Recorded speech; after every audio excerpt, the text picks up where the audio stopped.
About to recut some threads on this leaking sump where the threads have been stripped out.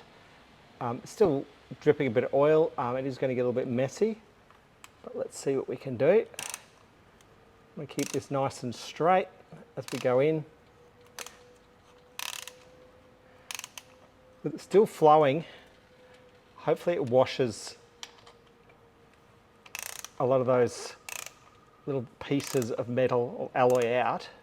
But I am actually going to pull this sump off as well because I need to reseal the sump, and I want to see how much of these shavings end up in the sump. I'm going to try and clean it out.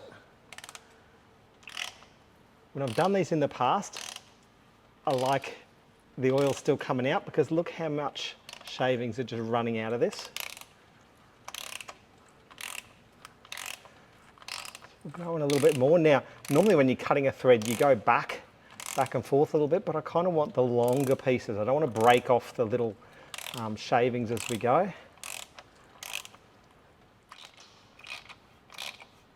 Okay, I'm pretty happy with how far that's gone in. Let's now get it out.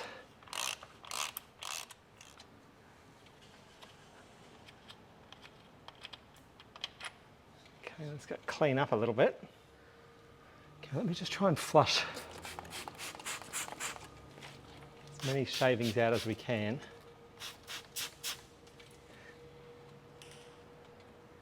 It's too small to get my hand up in there. That's the back of the case, so if there's any shavings, they're probably going to be in and around here. Let me get a bit in there so it can kind of drain itself back out.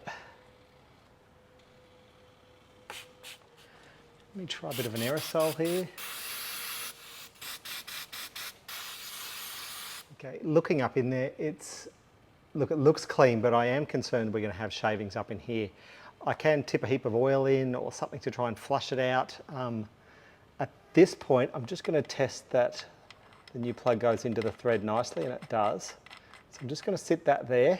I'm going to pull this sump off and let's have a look at what's inside.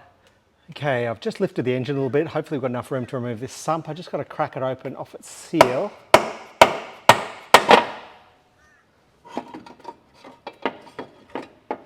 Pop that out. First look inside, we've got this baffle that we need to remove. Let's peel this off. Still got a bit of oil in there, so I'll just tip that out.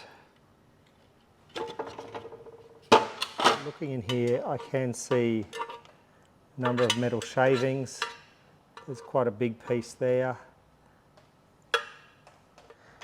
Looking at the design of this, stuff would kind of get stuck in there and probably pushed out there. No amount of really filling that up with oil is really going to kind of flush it and get the pieces around here. So now most models have some sort of a filter for the pickup anyway. This one, it's just this sort of a plastic filter here, and they're actually quite big holes. So some of those little pieces of shavings would easily fit up through there, get up through the oil pump, and then who knows where they go from there. So, hey, look, interesting to do. Make your own decision whether you're going to pull a sump off or leave a sump on. My preference would always be to pull the sump off. Thanks for watching. Make sure you check out some of my other videos.